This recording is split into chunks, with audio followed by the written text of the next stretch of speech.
India versus England পঞ্চম test match. এটা কোনো ম্যাচ নয়, যেন প্রপার একটি সিনেমা নাটক আর নাটক। দেখেন, যেখানে ফুড ডে শেষে ইংল্যান্ডের রান 338 রান 6 উইকেটে, ইংল্যান্ডের প্রয়োজন 35 রান, হাতে রয়েছে 4 উইকেট। এখান থেকে ইন্ডিয়া 6 রানে জয় লাভ করবে, এটা কেউ ভাবতে পেরেছিল? কেউ কল্পনা করতে পেরেছিল? পারেনি। কিন্তু ইন্ডিয়া কামব্যাক করলো এবং 6 রানে জয় লাভ করলো। দেখেন, এই ম্যাচে নাটক আর নাটক। যেখানে ইংল্যান্ড পঞ্চম দিন ব্যাটিং করতে নামে 338 রান 6 উইকেট, ওইখানে 347 run 7 wicket, 354 run 8 wicket, 357 run 9 wicket এবং 367 run England all out.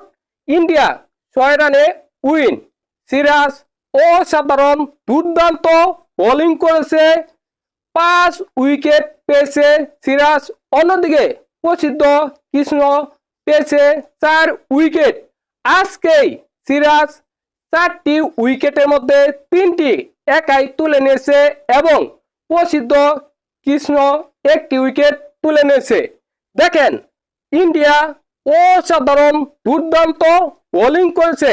India যদি এভাবে ক্যাচ মিস না করত, তাহলে ইন্ডিয়া এই ম্যাচটা অনেক আগেই জয় লাভ করত।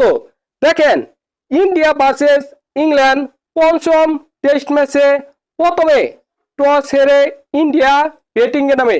ইন্ডিয়া 224 রান করে অল আউট। অন্যদিকে ইংল্যান্ড প্রথম ইনিংসে করে 247 রান, ইন্ডিয়া চাইতে 23 রানে এগিয়ে। তখন মনে হচ্ছিল হয়তোবা এই ম্যাচটা ইন্ডিয়া হেরে যাবে, ইন্ডিয়া কামব্যাক করতে পারবে না।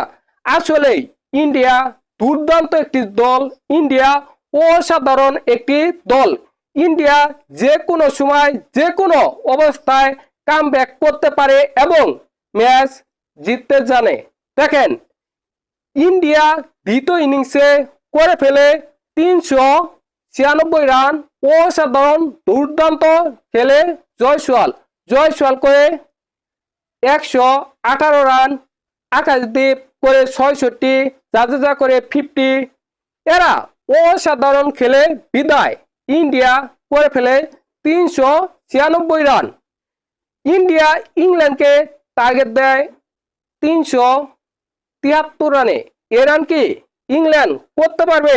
ইংল্যান্ডের জয় লাভ করতে হলে ইংল্যান্ডের রেকর্ড করতে হতো, কারণ এই মাঠে এত রান চেস করে জয় লাভ করা ছিল ইম্পসিবল, অসম্ভব। মনে হচ্ছিল ইংল্যান্ড এই অসম্ভবকে সম্ভব করে ফেলবে, হয়তোবা ইংল্যান্ড এই ম্যাচটি জয় লাভ করে ফেলবে, কিন্তু পারল না।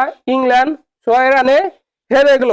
দেখেন, প্রথম টেস্ট ম্যাচটি ইংল্যান্ড জয় লাভ করেছে, দ্বিতীয় টেস্ট ম্যাচটি ইন্ডিয়া জয় লাভ করেছে, তৃতীয় টেস্ট ম্যাচটি আবার ইংল্যান্ড জয় লাভ করেছে, 4 নম্বর টেস্ট ম্যাচটি ড্র হয়েছে। এই টেস্ট ম্যাচটি আবার ইন্ডিয়া জয় লাভ করলো। 2-2 সিরিজ ড্র। দেখেন, ইংল্যান্ডের মাটিতে ইংল্যান্ড সিরিজ জয় লাভ করতে পারলো না, ইন্ডিয়া এই সিরিজটা ড্র করলো। এটাই অসাধারণ ব্যাপার, দুর্দান্ত ব্যাপার।